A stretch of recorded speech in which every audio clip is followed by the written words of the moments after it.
आप रोटी आराम से खाते हो, लेकिन उस रोटी के पीछे क्या होता है शायद कभी सोचा नहीं। यहां एक दिन की देरी पूरा साल बर्बाद कर सकती है। आज मैं आपको वो सच दिखाने वाला हूं जो कैमरा अक्सर नहीं दिखाता। शहर की सुबह अलार्म की आवाज से शुरू होती है, लेकिन हमारे गांव में सुबह खुद जमीन जागती है। रात अभी पूरी तरह गई नहीं होती और मिट्टी पर पड़ते हुए कदमों की हल्की सी आहट सुनाई देती है।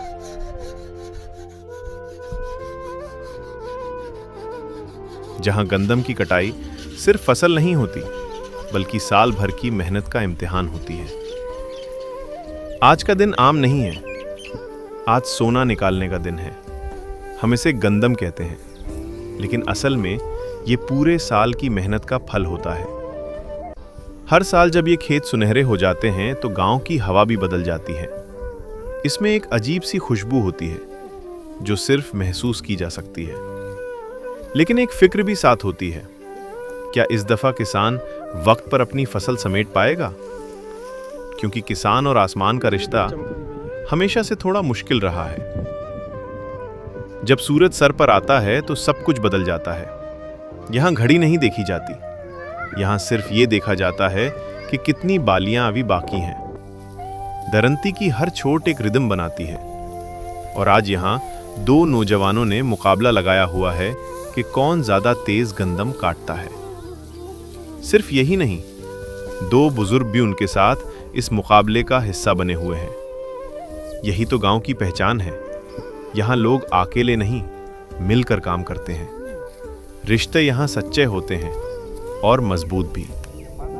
मैं अक्सर सोचता हूं, शहर में लोग बैठकर रोटी खाते हैं, और यहां लोग रोटी के लिए अपनी पूरी ताकत लगा देते हैं। ये जो आप इनके हाथ देख रहे हैं, इन पर जो छलाएं हैं, ये जख्म नहीं, ये मेहनत की निशानी है। यहां वक्त नहीं बेचा जाता, यहां अपनी जान लगा दी जाती है। इसी वजह से शहर में लोग आराम से जिंदगी जी पाते हैं। मेरी बात बुरी लगे या ना लगे, लेकिन सच यही है। कोई मशीन यहां की मेहनत का मुकाबला नहीं कर सकती, क्योंकि यहां के हाथ भी किसी मशीन से कम नहीं। फर्क सिर्फ इतना है, मशीन को एहसास नहीं होता, और यहां हर गुच्छे के साथ एक उम्मीद जुड़ी होती है। लेकिन एक सच ये भी है कि आज के दौर में किसान को उसकी मेहनत का पूरा फल नहीं मिलता। अभी कुछ दिन पहले आलू की फसल उतरी थी। 40 किलो का रेट सिर्फ 300 से 400 रुपए तक था। ये पाकिस्तान, पंजाब की बात हो रही है, और इसीलिए यहाँ का किसान पहले ही बहुत दबाव में है। हम दुआ करते हैं कि अल्लाह ताला हमारे किसानों को उनकी मेहनत का हक अता करे। अब शाम ढल रही है, मुझे भी घर वापस जाना है, लेकिन दिल है कि मान नहीं रहा, क्योंकि ये सुकून आसानी से नहीं मिलता। हवा का रुख बदल रहा है। गांव में एक कहावत है, किसान की किस्मत और बादल दोनों का फैसला खेत में होता है। देखें, आसमान अपना रंग बदल रहा है।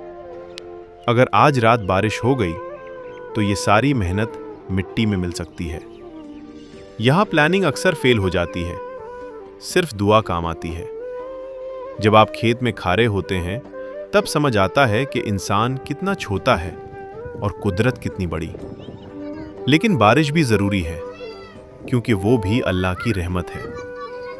हम रोटी वेस्ट कर देते हैं, बिना सोचे कि एक निवाले के पीछे कितनी मेहनत होती है, कितने दिन, कितनी रातें और कितनी उम्मीदें लगी होती हैं। ये सिर्फ फार्मिंग नहीं है, ये एक पूरा सिस्टम है। ये हमारी पहचान है, और इसे संभल कर रखना जरूरी है, क्योंकि जो कौमें अपनी पहचान भूल जाती हैं, वो आगे नहीं बढ़ पाती। अब मैं घर की तरफ निकल रहा हूं। लोग कहते हैं कि ये सिर्फ खेती है, मगर बुल्ले शाह ने कहा था, मिट्टी दा खिडौना तेरी मिट्टी विच रुलना, अतवेले तेरी मिट्टी नहीं खुलना। अगर आपने कभी गांव की जिंदगी को इतनी नजदीक से महसूस नहीं किया, तो ये सिर्फ शुरुआत है। मैं आपको वो सब दिखाऊंगा जो अक्सर कैमरा मिस कर देता है। सब्सक्राइब करो पिंड जर्नी को। यहाँ सिर्फ कंटेंट नहीं, असल जिंदगी दिखाई जाती है। और कमेंट में ज़रूर बताओ आप किस गांव या किस शहर से हो। आपका सपोर्ट बहुत मैटर करता है। मैं हूं मकसूद खोखर। मिलते हैं नेक्स्ट व्लॉग में। तब तक अपना ख्याल रखो। अल्लाह हाफिज।